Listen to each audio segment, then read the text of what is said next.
Welcome back, everybody. Thank you for watching another video. Ooh, we got a good one for you tonight. If you are afraid of sharpening your own knives, just a little bit intimidated and not too sure what angle to hold that blade at, well, I got something for you this evening. This is the Worksharp Professional Electric Kitchen Knife Sharpener.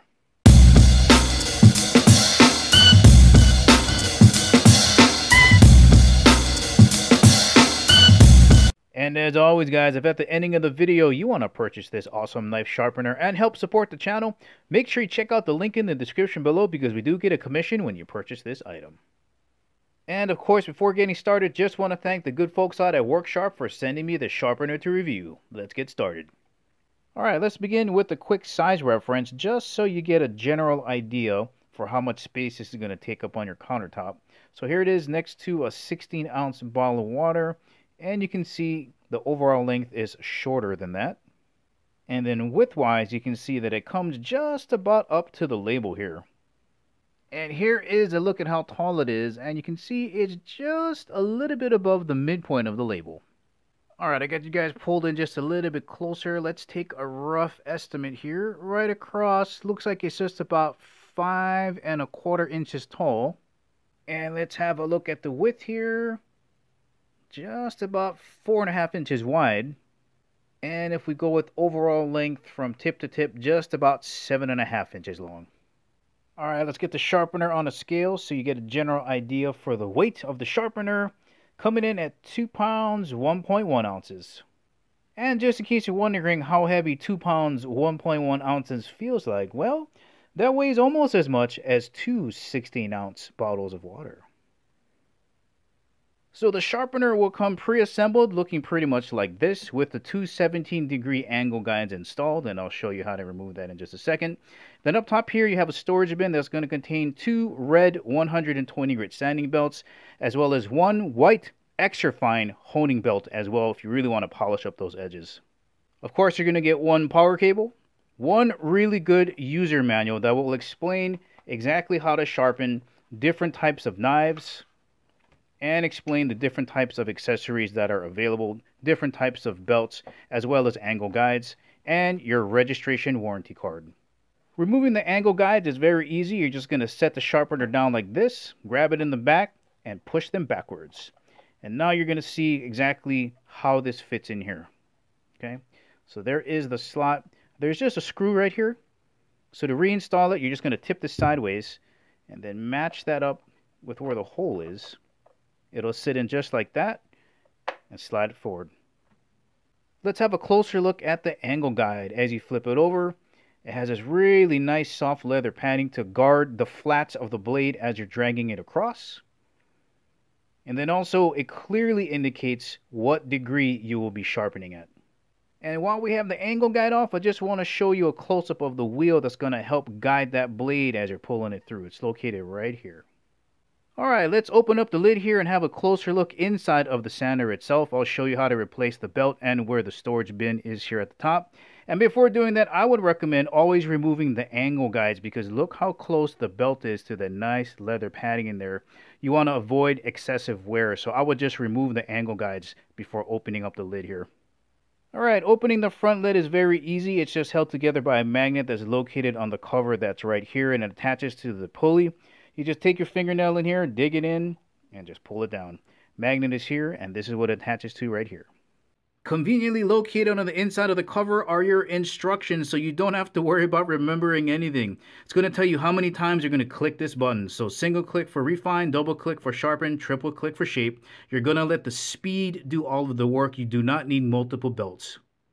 And just in case you're wondering how long each cycle lasts in the user manual, it tells you exactly how long they last, as well as directions for a quick stop, which is just clicking the button once, as well as directions to do an untimed cycle, which is just holding whatever button you want down for 3 seconds. Removing and replacing the belt is very easy. You're just going to open up the front lid. You're going to push down on the tensioner like this to release the tension on the pulleys. And I go from the top to the bottom. And it's going to come out just like that. And since we've got the belt off, I'll show you where the storage area is. It's right up here, and this is where your extra belts are located. And then to put the belt back on, you just go reverse order, push the tensioner down, And just put everything back to where you found it.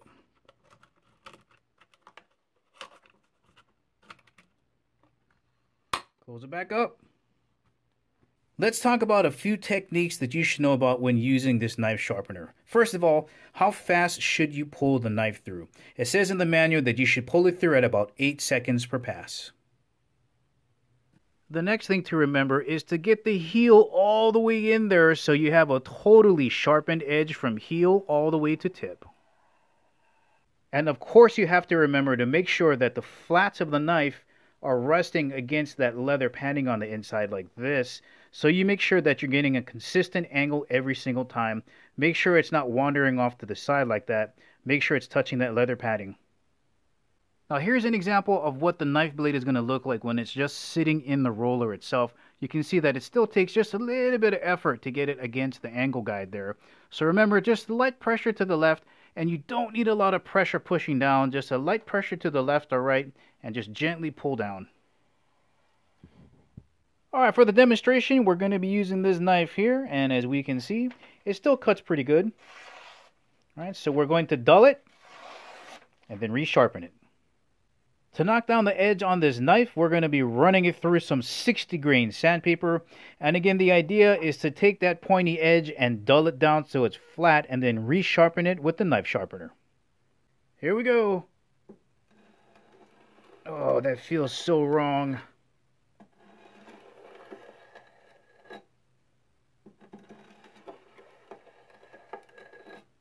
Alright, let's verify that we've got a truly dull edge.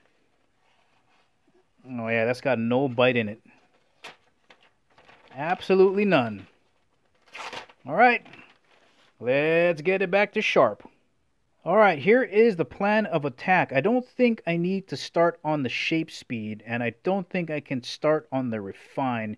To me, refine means that your blade still has some type of cutting ability, and as we've seen, I've got none. So I think sharpen is probably a good place to start at.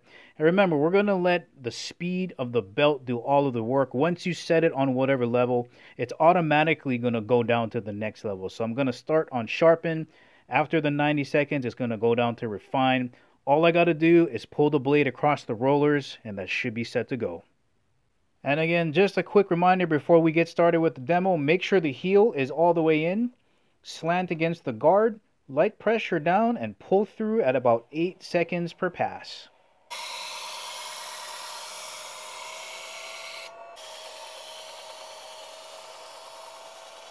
Just a quick note here, and something I noticed after the first cycle of sharpening, there is some dust from the belt, as well as probably some dust from the steel itself floating around, so I probably would recommend not using this on a food prep area. Alright, let's retest the edge. Oh yes. Very nice. Spooky sharp. Once again, guys, this has been the Worksharp Professional Electric Kitchen Knife Sharpener. If you are afraid of sharpening your own knives, you have fear that you're going to ruin them, this is going to be perfect for you. It's easy to set up, easy to use, and you're going to get a great edge every single time. Well, alright guys, this is the ending of the video. Remember, if you want to purchase this awesome kitchen knife sharpener, make sure you check out the link in the description below. Thank you for watching. I'll catch you in the next video.